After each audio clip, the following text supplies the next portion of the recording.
It's been 10 years since all these human rights violations been going on Skid Row. And here we are 10 years later, and there is no plan, no solid plan for the city right now to address homelessness. And here it is, 10 years is going this, and here it is, the city can't even tell you that we have a plan right now, something right now that we can present, right, that's going to solve homelessness, or at least going to address it. They don't have nothing. Only thing they got is $87 million for the police.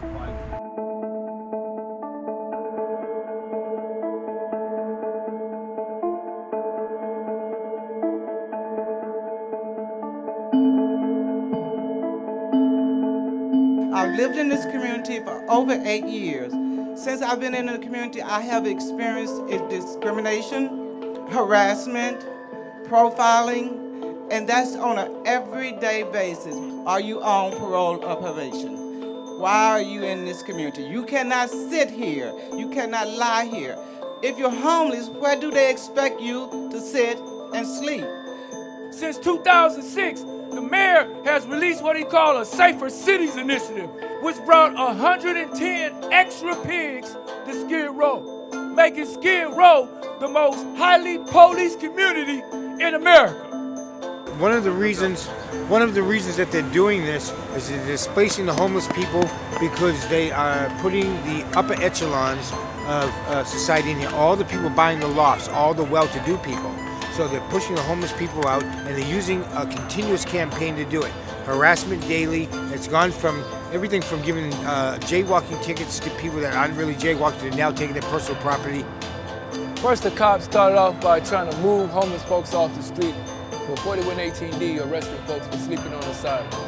And then from there, they went to harassing folks and taking their property. The city homeless cleanup crew came through and started taking folks' property, thinking that if they take folks' property, then folks would get mad and they would leave the area.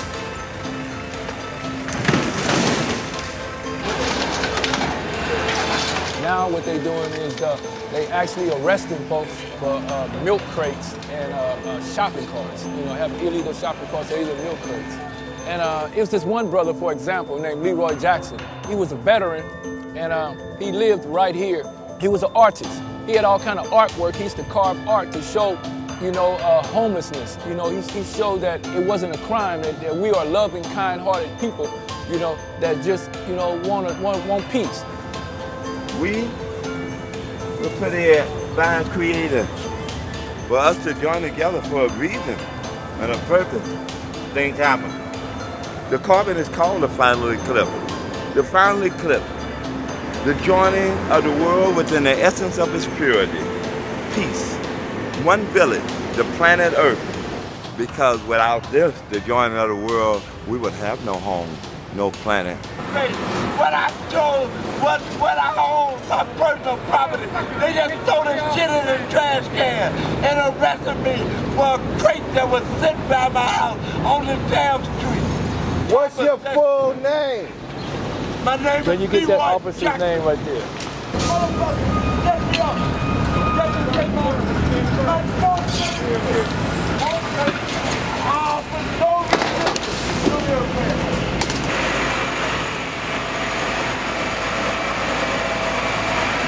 Everything I had in the world was taken. I have pictures of it. Already, that museum been shot. I'm going to show what was thrown in this damn trash can, and a man on the street arrested for a crate thrown on it.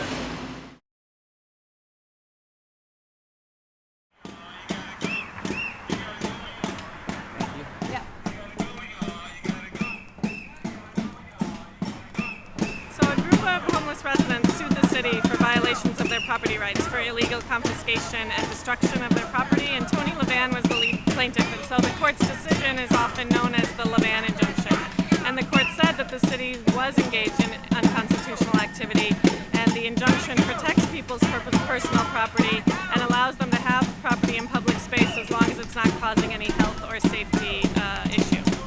So it changed the entire landscape for people who were having things forcibly taken on a weekly basis, people just sweeping their personal belongings into the street, people losing medication, ID, photos, family mementos, everything that they need to survive was being taken. taken and dumped or taken and stored, sometimes in places they didn't even know where it was with no notice at all.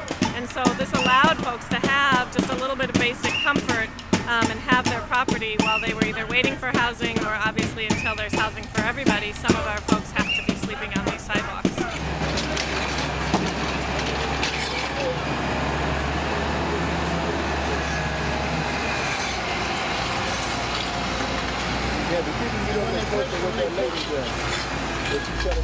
I saw the cleanup crew take a man's wheelchair from him while he was sitting on the sidewalk.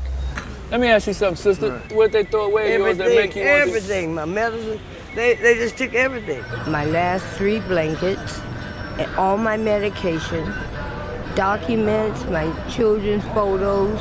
I kept asking. 6 policemen said they're going to clean the sidewalk. So we put everything in the street. I have spine injuries, head injuries. They told us they're going to clean the sidewalk. They said they're going to clean the sidewalk. Somebody help me get my stuff up.